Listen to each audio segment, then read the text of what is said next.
1957-ലും 1960-ലും കേരളത്തിൽ നടന്ന നിയമസഭാ തെരഞ്ഞെടുപ്പിൽ അങ്കമാലി എന്ന പേരുള്ള ഒരു നിയമസഭാ മണ്ഡലമേ ഉണ്ടായിരുന്നില്ല.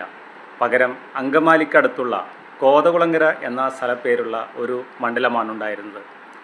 1949 മുൻപ് അങ്കമാലിക്കടുത്തുള്ള ഒട്ടുമിക്ക പ്രദേശങ്ങളും തിരുവിതാംകൂർ രാജ്യത്തിൻ്റെ കീഴിലായിരുന്നു.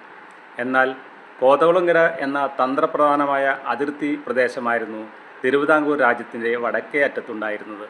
ഇതുകൊണ്ട് തന്നെ തിരുവിതാംകൂർ കൊച്ചി സംസ്ഥാനത്തിൻ്റെ നിയമസഭാ തെരഞ്ഞെടുപ്പിൽ കോതകുളങ്ങര ഒരു പ്രധാന മണ്ഡലമായി മാറി.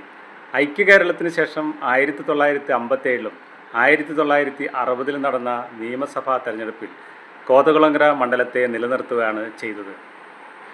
1957-ൽ നടന്ന തെരഞ്ഞെടുപ്പിൽ കോൺഗ്രസിൻ്റെ പ്രാദേശിക നേതാവായിരുന്ന എം.എ. ആൻ്റണിയാണ് കോതകുളങ്ങര മണ്ഡലത്തിൽ നിന്നും വിജയിച്ചു വന്നത്.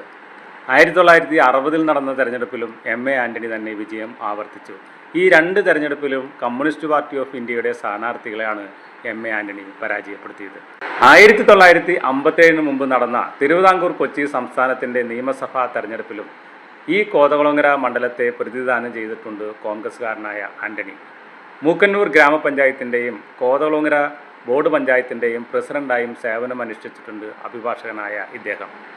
1965-ൽ നടന്ന മണ്ഡല പുനർനിർണയത്തിൽ കോതകുളങ്ങര മണ്ഡലത്തിന് പകരം കൂടുതൽ ജനസംഖ്യയുള്ള അങ്കമാലി പട്ടണത്തിൻ്റെ പേര് നിർദ്ദേശിക്കാനുണ്ടായത്. അങ്ങനെ കോതകുളങ്ങര മണ്ഡലം ചരിത്രത്തിൻ്റെ ഭാഗമായി തീർന്നു.